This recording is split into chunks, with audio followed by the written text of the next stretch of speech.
아이고, 이거를 시작부터 어떻게 타는 게 좋은 모습일지 모르겠네. 발판을 밟고 소프트 크러징 자동으로 켜졌죠. 네, 레인지로버 롱힐 베이스 모델입니다. 7인승 모델 리뷰를 했었어요. 뒷좌석 리뷰를 했었는데 느껴지시나요? 의자가 굉장히 높습니다.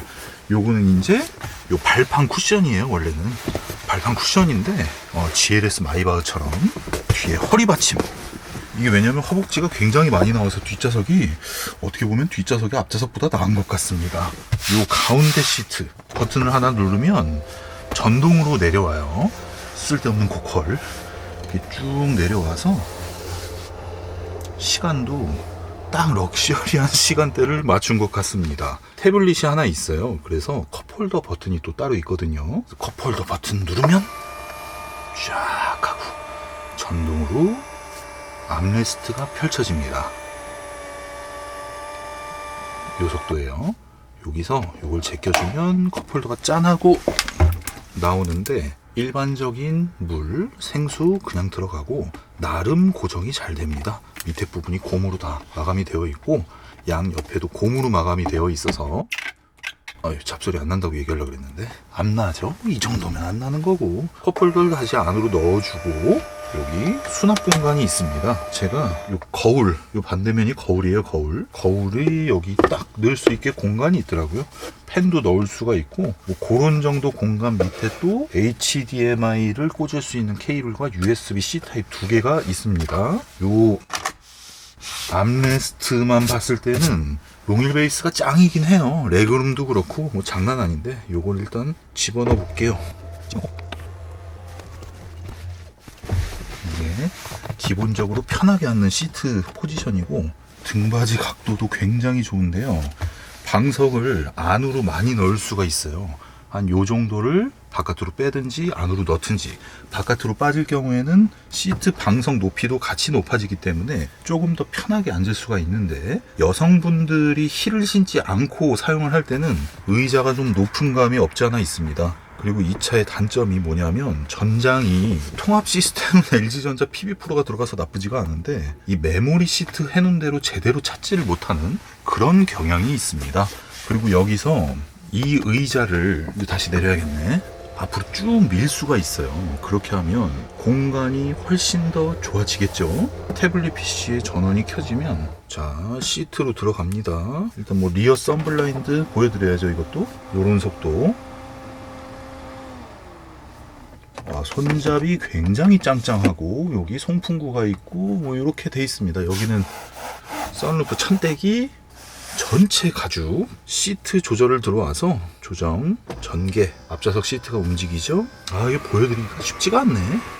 접어서 보여드려야지 이제. 이 쿠션이 원래는 요 발판에 이렇게 들어가는 쿠션이에요.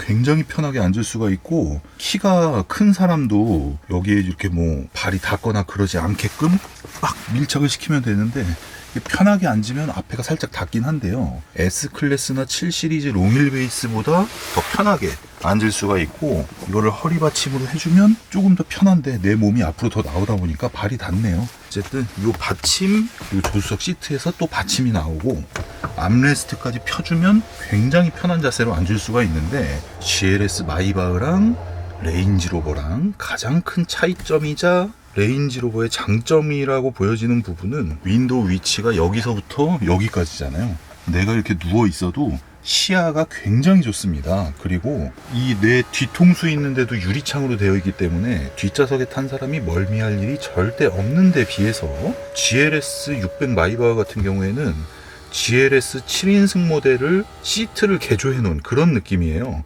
그러다 보니까 뭔가 이 시야가 내 오른쪽이나 왼쪽을 봤을 때 C필러가 딱 가려버립니다.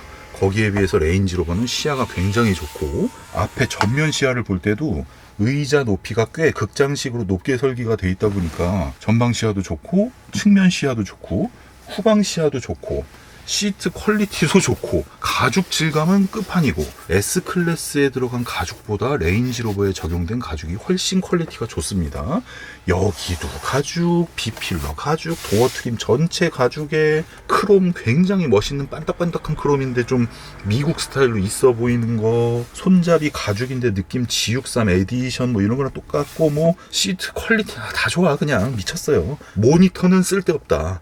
아니 모니터가 있어도 이거를 사용하려 그러면 HDMI를 연결해서 써야 되는데요. 뭔가 이제 AS 발생 비율을 줄이기 위해서 앞에 모니터에서 동영상 재생이 안 되고 안드로이드 오토로 접속을 해도 동영상 재생이 안 되고 요새 뭐 20만 원짜리 USB 꽂으면 동영상 짠 나오는 그런 거를 써야지만 이 뒷좌석 모니터를 활용할 수가 있는데 여기에서 영상과 음성이 나온다고 해도 앞좌석에서는 사용할 수가 없는 아주 별로로 만들어 놓은, 차라리 이걸 떼고 한 100만 원 깎아줬으면 좋겠는 그런 느낌이 있고요. 이 태블릿에는 별 뭐 기능이 없습니다. 마사지 시트 정도 마사지 켜주고 5단으로 시트 난방 동작해주고 하고 마사지 소리가 나네요. 블라인드 뭐 루프 블라인드니 뭐 여기 블라인드 다 동작을 할 수가 있고요. 조명도 앰비언트 라이트를 굳이 뒷좌석에서 바꿀 수 있는 그런 정도 옵션이 들어가 있고, 제가 이 7인승 모델을 먼저 리뷰를 했지 않습니까? 레인지로버 7인승하고 레인지로버 5인승하고를 보면은요, 이 차는 뭐 레그룸을 얘기할 것도 없이 한 뼘 이상 남습니다. 187이 타고 한 뼘 이상이 남는데, 이게 숏바디라 그러면 레그룸이 제가 앉았을 때 거의 달랑말랑한 수준, 한 뼘 정도 차이가 난다. 한 17cm에서 20cm 정도 될 것 같네요. 그 정도 차이가 나고, 7인승은 숏바디랑 롱바디의 중간 정도로 어떻게 보면 가장 실용적인 모델이 7인승이 아닐까. 요 가운데 좌석이, 요게 엉덩이는 또 은근히 나쁘지가 않아요. 근데 이 등받이가 굉장히 딱딱해. 그러니까 4인승을 억지로 한 명 더 태우게끔 만들어 놓은 그런 모습을 보여주다 보니까, 그리고 여기 의자가 너무 높아서 아이들 타기에는 너무 좀 부담이 돼. 발이 이렇게 떠 있으니까. 뭐 여기 가운데 턱 없는 거는 똑같은데요. 7인승이 3열이 굉장히 넓어서 럭셔리카의 다자녀, 럭셔리카를 운용할 능력이 되는 사람의 다자녀, 이런 분들한테는 7인승이 굉장히 좋은 것 같아요. 5인승 모델의 장점이라고 하는 거는 남들이 봤을 때, 누가 문을 딱 열고 이 안의 모습을 봤을 때 굉장히 럭셔리하다, 그런 모습 정도. 대신에 7인승 모델은 3열이 시트지 않습니까?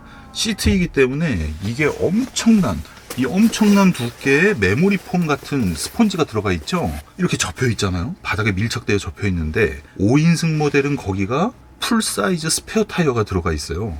소음 밸런스가 어떻게 되냐, 7인승은 주행할 때 쿵쿵거림이 전혀 없습니다. 근데 이 5인승은 쿵쿵쿵쿵 하는 공명음이 있더라고요. 그 부분은 물론 제가 이제 해결을 할 건데, 그런 정도 순정 상태에서는 쿵쿵쿵쿵 거리는 공명음 같은 게 5인승은 있고 7인승은 없고, 그 부분에서 7인승이 좀 메리트가 있지 않나 싶은데, 중고차로 팔 때는 5인승 선호도가 훨씬 높기 때문에 장단점이 있어서, 여러분께서도 레인지로버 롱휠베이스랑 7인승을 고민하신다면 그 뒷좌석은 7인승도 굉장히 괜찮은데 이런 럭셔리한 감성이 없어요.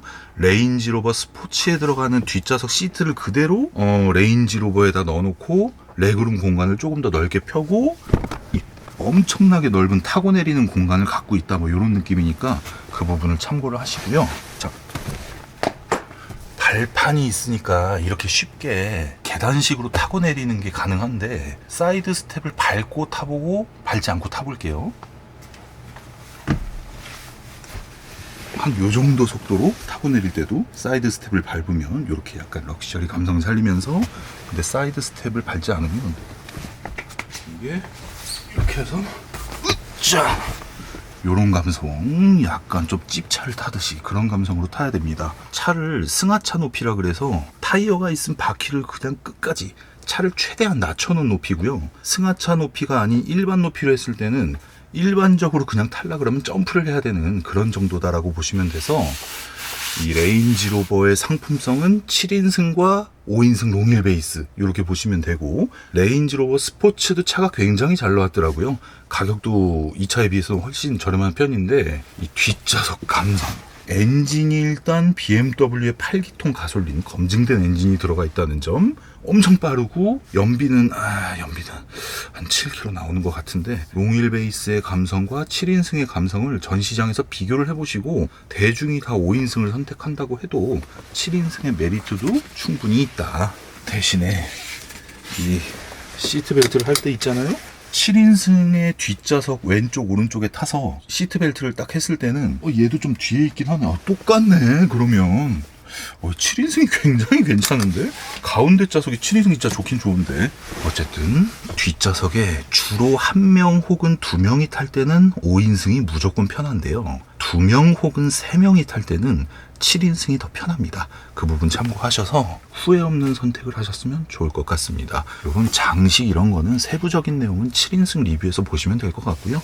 오늘 방송에서는 7인승과 5인승의 감성 차이를 보여드렸습니다. 네, 오늘은 여기까지. 오토소닉스 채널 좋아요, 구독, 댓글, 알림 설정 부탁드릴게요. 감사합니다. 멘트가 안 나간 줄 알고.